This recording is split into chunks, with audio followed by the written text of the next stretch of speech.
je veux allaiter. OK. Comment on fait? Qu'est-ce qui va m'aider? Je veux pas scraper mon allaitement. Environ une mère sur 3 arrête après 3 mois. Eh bien, moi, je te donne 5 trucs pour bien démarrer ton allaitement. Salut! Moi, c'est Anne-Marie Tinkler ou Anne Madoula. Je suis accompagnante à la naissance depuis 2021 et j'ai au-dessus de 30 accompagnements depuis... On va recommencer ça.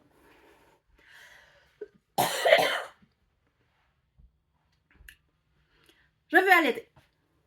OK! Comment on fait? Qu'est-ce qui va m'aider? Je peux pas scraper mon allaitement. Il y a environ une mère sur 3 qui arrête après 3 mois. Je te donne 5 trucs pour bien démarrer ton allaitement. Salut, moi c'est Anne-Marie Tinkler ou Anne Madoula. Je suis marraine d'allaitement depuis 2021, accompagnante à la naissance et j'ai au-dessus de 30 accompagnements en tant que doula. Alors, premier truc, avoir un accouchement le plus physiologique, le plus naturel possible. Non médicamenté, dans un endroit respectueux. Premier truc. Parce que l'accouchement a un effet sur l'allaitement. Ça, c'est mon premier truc. Deuxième truc, respecter l'heure dorée. À la seconde que bébé naît, l'heure dorée commence. Donc, c'est la première heure de vie. Être en peau à peau sur sa mère, surtout au niveau de la poitrine, et avoir le moins de dérangement si c'est aucun dérangement possible.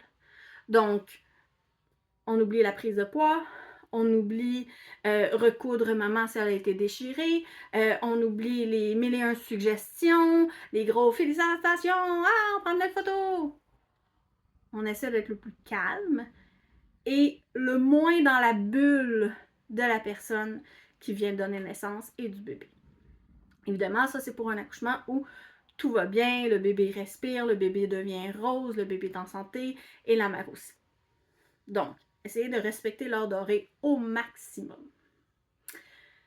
Mettre bébé au sein de la bonne manière. Il y en a chez qui la mère ou le bébé, c'est instinctif comment prendre le sein. Et ils prennent le sein de la bonne manière tout de suite. Il y en a chez qui il faut travailler un petit peu plus. Alors, se pratiquer dès le début de bien mettre bébé au sein, chatouiller la lèvre, etc., pousser derrière les omoplates et non la tête, avoir le contact, etc., ça va vraiment être bénéfique. C'est comme prendre les bonnes habitudes tout de suite. Se pratiquer à mettre bébé au sein aussi souvent qu'il le demande ou qu'elle le demande. Donc, je pense pas qu'on peut mettre bébé trop au sein. Ou en tout cas, ça doit être extrêmement rare. Quand bébé montre des signes de faim, on le met au sein.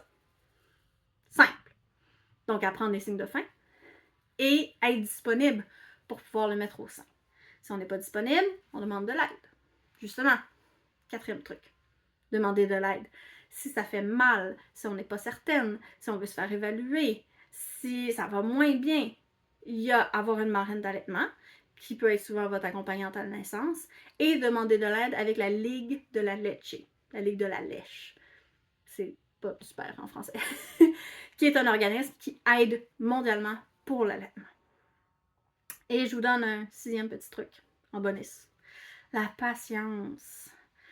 Ça se peut que ça soit difficile, ça se peut que ça soit long, ça se peut que ça vous demande beaucoup de patience. Mais ça vaut vraiment la peine. Et c'est avec cette patience-là, cette détermination-là, que vous allez pouvoir vous rendre où vous voulez dans votre allaitement. Puis peut-être un petit peu de chance aussi. Ça, je vous en souhaite énormément. Alors, on accouche le plus physiologiquement possible. On respecte l'heure dorée. On met au sein bébé de la bonne manière. On se pratique aussi souvent qu'il ou elle le demande. On demande de l'aide quand ça va mal. Et la patience. Si vous avez aimé la vidéo, un j'aime, un abonne-toi, ça serait très apprécié.